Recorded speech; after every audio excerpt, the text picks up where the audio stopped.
रात के 2 बज रहे थे और विराट मेघालय और असम बॉर्डर के बीच पड़ने वाली किश्नोई नदी पार कर रहा था। दूर दूर तक अंधेरा छाया हुआ था। एक गहरे सन्नाटे ने किश्नोई नदी को घेर के रखा हुआ था और उसी नदी के ऊपर काले बादल मंडरा रहे थे, जिन्हें देखकर ऐसा लग रहा था कि किसी भी पल वो बरसने वाले हैं। नदी में घुटनों तक का पानी था, जो धीमी रफ्तार के साथ बहे जा रहा था।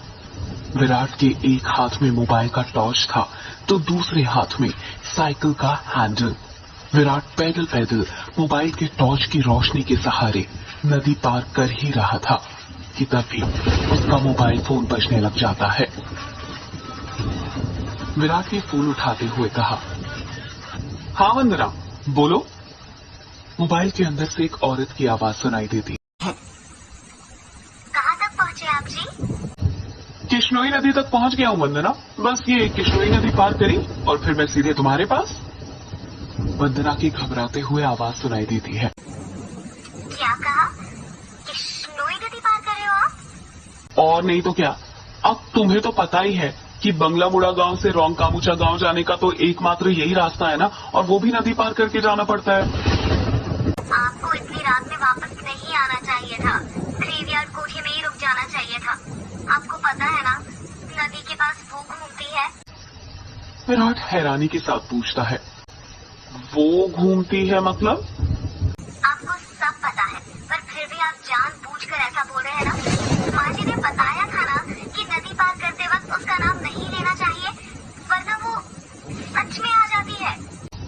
वंदना, तुम भी ना कहाँ माँ की बातों में आ गई। लगता है माँ ने तुम्हें भी यक्षिणी की कहानी। विराट अपनी बात पूरी करता उससे पहले ही वंदना घबराते हुए कहती है, चुप हो जाओ जी। हे काली माँ, मेरे पति की रक्षा करना और अनजाने में इनसे जो अनर्थ हुआ है उसके लिए माफ कर देना। अभी कभी उसका नाम नहीं लेंगे। विराट हंसते हुए कहता है, क्या वंदना, तुम भी ना, ये यक्षिणी वक्षिणी ना कुछ नहीं होता, समझी? ये सब बस मनगढ़ंत बातें हैं जो गांव वालों ने बनाई हैं और कुछ नहीं। आप नहीं मानते तो मत मानिए, पर मैं तो मानती हूँ ना। आप अपना जल्दी से आ जाइए बस। हाँ वंदना, आ रहा हूँ, बस ये नदी तो पार कर लूं पहले। अच्छा, मैं रखती हूँ। अरे ऐसे कैसे? तुम्हें नहीं लगता तुम कुछ भूल रही हो? मैं भूल रही हूँ? क्या भूल रही हूँ? यक्षिणी के बारे में याद रख सकती हो, लेकिन ये याद नहीं रख सकती कि आज हमारी शादी की सालगिरह है। गलती हो गई जी, माफ कीजिएगा। आपकी फिक्र में तो मैं भूल ही गई थी। विराट मुंह बनाते हुए कहता है, अब भूल गई थी ना तो उसकी सजा तो मिलेगी तुम्हें। सजा के लिए तैयार रहना। वंदना प्यार से पूछती है, अच्छा तो क्या सजा देंगे आप? तुम्हारी सजा ये है कि तुम्हें आज रात भर जागना पड़ेगा। वंदना शर्मा जाती है और शर्माते हुए कहती है, आप भी ना कैसी कैसी बातें करते हैं आप? अरे अपनी पत्नी से ऐसी बातें नहीं करूंगा तो किससे करूंगा? ठीक है, आ जाइए, मैं इंतजार कर रही हूँ आपका। जल्दी आना। वंदना फोन कट कर देती है और विराट वापस से नदी पार करने लग जाता है। अभी विराट ने 1-2 कदम आगे बढ़ाए ही थे कि तभी उसको पायल बजने की आवाज सुनाई देती है। विराट को लगता है कि उसके पीछे से कोई लड़की भागते हुए निकली हो। पायल की आवाज सुनकर विराट जहां पर था वहीं पर रुक जाता है और पीछे मुड़कर देखने लग जाता है। जब वो पीछे मुड़ता है तो सिवाय अंधेरे के उसे कुछ दिखाई नहीं देता। उसके पीछे कोई नहीं था। ये वंदना भी ना यक्षिणी का नाम लेकर ना मेरे मन में ना उसका वहम डाल दिया है और वही वहम डरा रहा है अब मुझे। और वैसे भी मैं तो खुद यक्षिणी से मिलना चाहता हूँ। बड़े चर्चे सुने हैं उसके, सुना है बड़ी खूबसूरत है। इतना कहकर विराट वापस से आगे बढ़ने लग जाता है। विराट मुश्किल से अभी 1-2 कदम ही चला था कि तभी उसे नदी के किनारे पर एक काला साया दिखाई देने लग जाता है। उस काले साए को देखकर विराट के कदम अपने आप थम जाते हैं। साए को देखकर ऐसा लग रहा था कि जैसे वो विराट का ही इंतजार कर रहा था। काले साए के पास से पायल के बजने की आवाज और चमेली के फूल की खुशबू आ रही थी। विराट के हाथ पैर कपकपाने लग गए थे। विराट डरते हुए कहता है, कहीं वंदना की बातें सच तो नहीं थी? ये यक्षिणी तो नहीं? विराट उस साए को देखकर इतना डर गया था कि उसका पूरा चेहरा पसीने से लथपथ हो गया था। विराट के हाथ पैर ठंडे पड़ गए थे। उसका दिल जोरों से धड़कने लग गया था। उसे समझ नहीं आ रहा था कि वो क्या करे। विराट डरते हुए कहता है, कौन है वहां पर? कोई जवाब नहीं आता है। सन्नाटा अब भी छाया हुआ था। विराट अपने मोबाइल का टॉर्च उस काले साए पर मारने लग जाता है। जब उस टॉर्च की रोशनी उस काले साए पर पड़ती है तो विराट देखता है कि वो साया और किसी का नहीं बल्कि एक लड़की का था। नदी के किनारे पर एक बहुत ही खूबसूरत लड़की खड़ी हुई थी, जिसकी उम्र करीब 24 साल और लंबाई 5 फीट 2 इंच थी। उसकी लंबी सी गर्दन, गुलाबी से होंठ, बाल खुले हुए जो उसके कमर तक आते थे, उसका गोरा बदन और उसी गोरे बदन पर उसने काली साड़ी पहन रखी थी। वो लड़की किसी अप्सरा से कम नहीं लग रही थी। वो इतनी खूबसूरत थी कि कोई भी मर्द उसका रूप देखकर अपनी हदों को भूलकर उसकी बाहों में मदहोश होना चाहेगा। वो लड़की अपने हाथ से विराट को इशारा करते हुए अपने पास बुलाती है। उस लड़की को देखकर विराट भूल गया था कि यक्षिणी जैसी कोई चीज भी होती है। विराट अपनी साइकिल को वहीं पर छोड़ देता है और जल्दी जल्दी उस लड़की के पास जाने लग जाता है, जैसे उसके बदन में कोई आग लग गई हो। विराट उस लड़की के पास जाकर उससे धीरे से पूछता है, कौन हो तुम और यहाँ पर क्या कर रही हो? क्या नाम है तुम्हारा? लड़की अपने चेहरे पर मुस्कान लाते हुए कहती है, नाम में क्या रखा है? जो रखा है काम में रखा है। कैसा काम? लड़की विराट की आंखों में देखते हुए कहती है, वही काम जो तुम घर पर जाकर अपनी पत्नी के साथ करने वाले थे। तुम उसे आज रात भर जगाना चाहते थे ना? क्या तुम मुझे नहीं जगाओगे? उस लड़की की आंखों में एक नशा सा था, जिसे देखकर विराट सब कुछ भूल गया था। ऐसा लग रहा था जैसे वो उसके वश में आ गया हो। विराट भी उस लड़की की आंखों में देखते हुए कहता है, हाँ क्यों नहीं, मैं तुम्हें आज रात क्या, कल परसों नरसों हमेशा जगा कर रखूंगा, कभी नहीं सोने दूंगा तुम्हें। इतना कहते ही विराट उस लड़की को अपने सीने से सटा लेता है और अगले ही पल दोनों नदी के रेत पर निर्वस्त्र पड़े हुए थे। दोनों के जिस्मों की गर्मी से रेत उनके शरीर पर चिपक गई थी।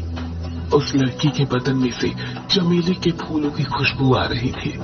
लड़की नीचे थी और विराट उसके ऊपर। विराट के माथे की पसीने की बूंदें ये साफ जाहिर कर रही थी कि वो थक चुका था और उसके बदन की सारी ताकत खत्म होने वाली थी। पर उस लड़की का चेहरा देखकर ऐसा लग रहा था जैसे अभी तो कुछ हुआ ही नहीं था।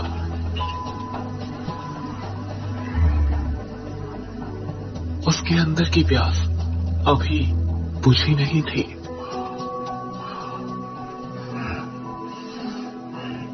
विराट अपनी चरमोत्कर्ष अवस्था में पहुंचने वाला था और कुछ ही पल में वो उस लड़की के बदन पर ध्वस्त होने वाला था।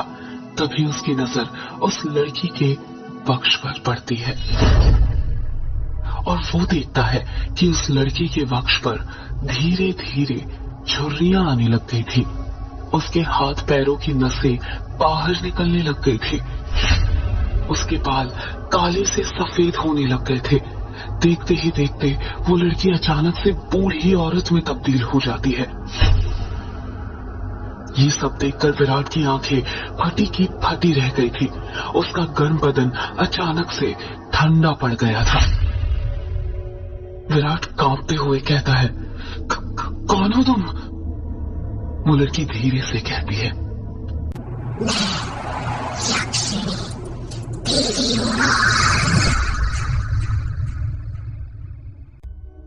ये सुनकर विराट के रोंगटे खड़े हो जाते हैं और वो झट से उससे दूर हटने लगता है। पर उसी वक्त यक्षिणी उसे अपने दोनों हाथों से पकड़ लेती है और कहती है, अभी कहाँ जा रहे हो प्रियतम? मेरी प्यास अभी बुझी नहीं है। तुम तो मुझे कसो नसो हमेशा तक जगाना चाहते थे ना? क्या हुआ? थक गए या डर गए मेरा असली रूप देखकर? विराट उसका खौफनाक चेहरा देखकर इतना डर गया था कि कुछ भी नहीं बोल पा रहा था। उसको यक्षिणी की आंखों में खुद की मौत नजर आ रही थी। यक्षिणी गुस्से में कहती है, वासना की प्यास में तू ये भूल गया कमीने कि तेरी पत्नी वंदना तेरा घर पर इंतजार कर रही है और तू यहाँ पर मेरे साथ। तुम मर्द कभी एक स्त्री से प्यार नहीं कर सकते। तुम्हारी हवस कभी खत्म नहीं होने वाली। इतना कहकर यक्षिणी अपना हाथ विराट के सीने पर रख देती है। यक्षिणी के लंबे लंबे काले नाखून थे जो चाकू की तरह पैने थे। विराट डरते हुए कहता है, नहीं नहीं, ऐसा मत करो, जाने दो मुझे। जाने ही तो दे रही हूँ। मेरी बटोरा, मेरी बटोरा, मेरी बटोरा। इतना कहकर यक्षिणी अपना हाथ विराट के सीने के अंदर घुसा देती है और उसी वक्त जोर से काले बादल गरजने लगते हैं और बारिश होने लग जाती है। विराट के शरीर का खून नाखूनों के सहारे यक्षिणी के शरीर में जाने लग जाता है। जैसे जैसे खून यक्षिणी के शरीर के अंदर जा रहा था, वो वापस से जवान होते जा रही थी। यक्षिणी वापस से अपने पुराने रूप में आ गई थी और विराट का शरीर सूखकर सफेद पड़ गया था। उसके अंदर खून की एक बूंद तक नहीं थी, पर उसकी धड़कनें अब भी चल रही थी। यक्षिणी अपना मुंह विराट के कान के पास ले जाती है और फुसफुसाते हुए कहती है,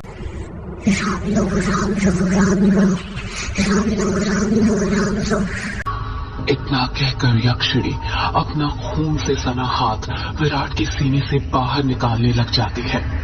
जैसे ही यक्षिणी अपना हाथ विराट के सीने से बाहर निकालती है, विराट अपना दम तोड़ देता है, क्योंकि यक्षिणी के हाथ में विराट का दिल था जो सिकुड़ चुका था। अगले ही पहल यक्षिणी विराट का दिल लेकर गायब हो जाती है, ठीक उस तरह जिस तरह बारिश की बूंदें होती है।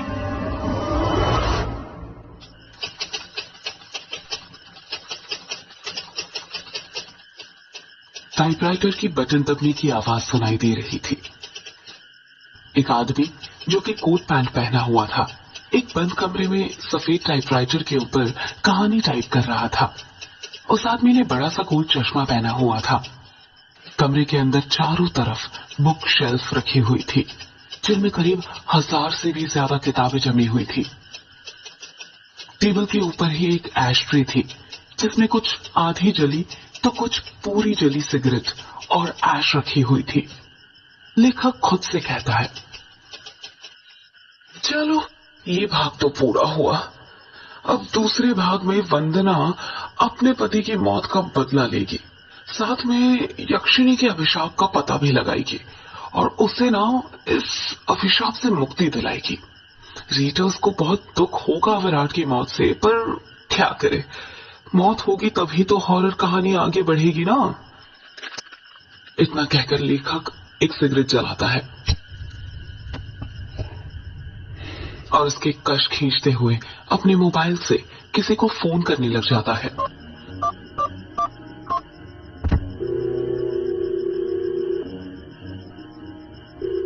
फोन के अंदर से उबासी लेते हुए आवाज सुनाई देती है, हेलो हेलो जगदीश, वो मैं बोल रहा था कि कहानी तैयार हो गई है।